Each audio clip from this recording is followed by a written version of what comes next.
the store here. I'm at the Wally World. I don't know if you guys can hear that music or not. Here, we'll do this. There.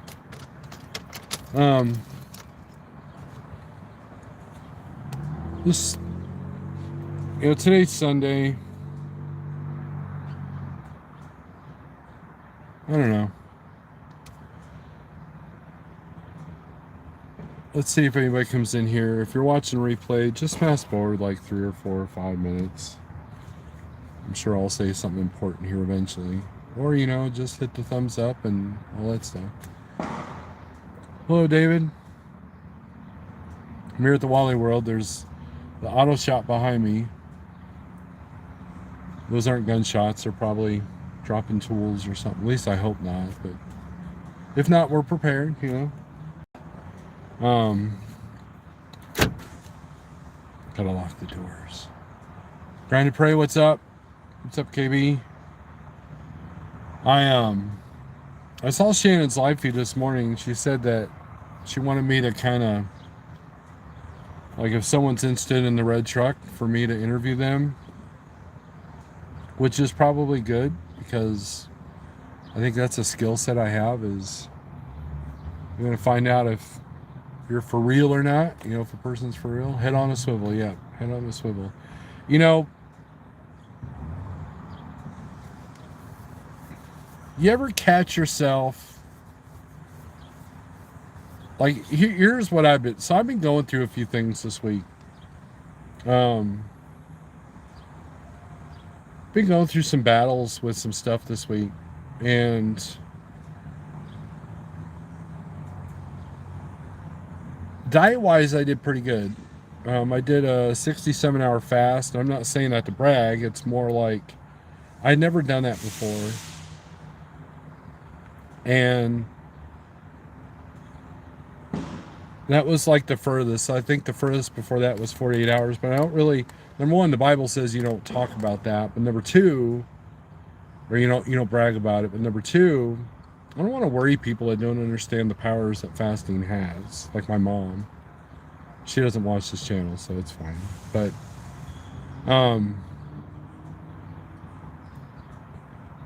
and then trucking wise, the market was really good this week, but I only had like a couple of trucks this week to dispatch, and one only needed 1 load and the other one only needed 2 loads.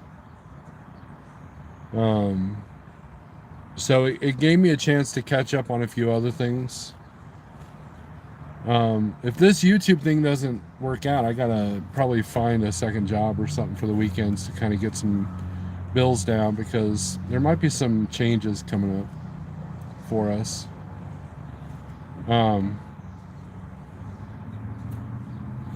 But I've had some battles this week. I forgot where I was going with that. No, David, you shouldn't be ready to make that jump yet. 5 years.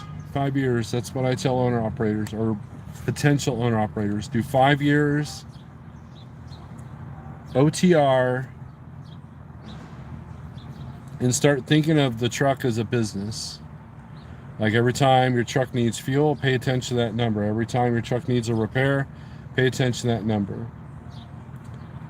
And 5 years is a long enough time to get an upswing in the market and a downswing in the market. So no, you don't want to. And if you're broke, don't do it. If you've got a crappy credit score, don't do it. That's the thing a lot of people understand is,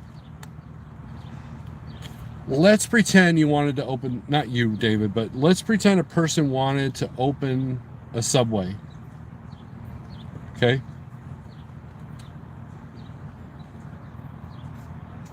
And you got your store, but you can't afford bread, right? And you got no credit to buy bread. Do you have much of a store? No. Or what if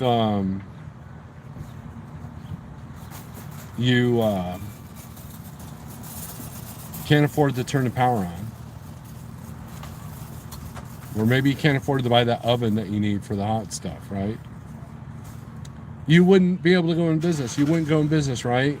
If you don't have some kind of store credit or like cash flow credit, you can't buy the supplies that you need, right?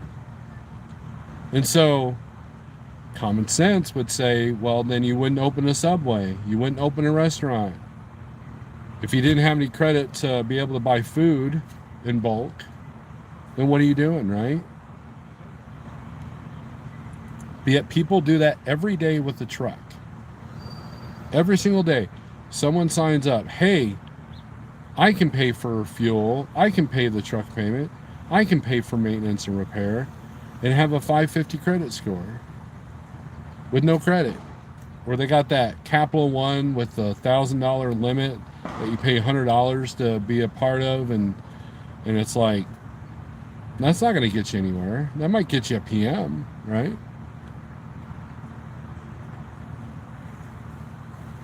And I don't care if you're the hardest worker, if you've been the most experienced driver, like you've been driving for 20, 25 years, and you know the highways up and down, and you understand how logistics works.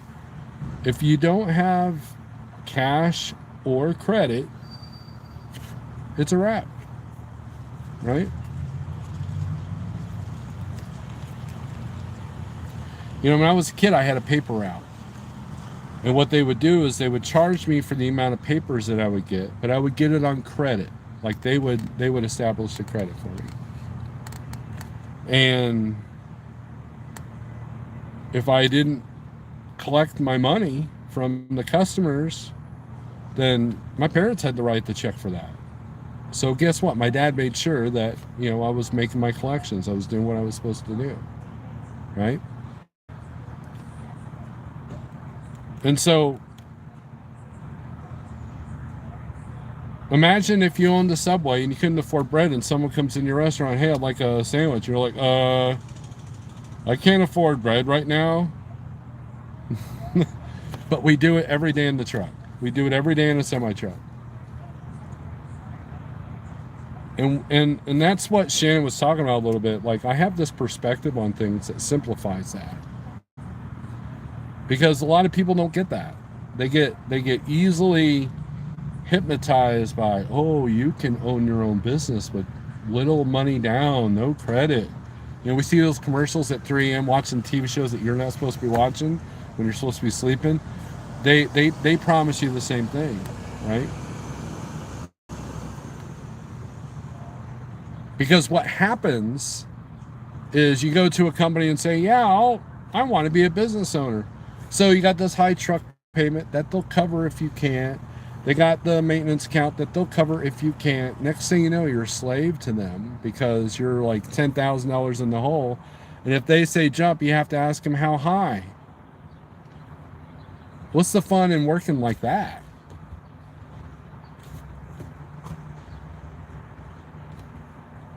That's like if you go to Walmart